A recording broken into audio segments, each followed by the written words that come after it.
দেশের মানুষ আন্দোলন করবে, জীবন দেয়নি, খুব হয়নি, খুন হয়নি।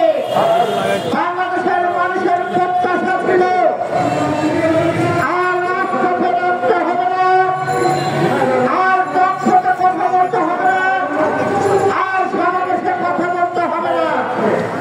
কিন্তু আজকে দেখছি অন্তর্বর্তী সরকারের ডানে এবং বামে আওয়ামী লীগের প্রেতাত্মা এবং ভারতের প্রেতাত্মারা ঘুর ঘুর করছে, যার কারণে অন্তর্বর্তী সরকার এবং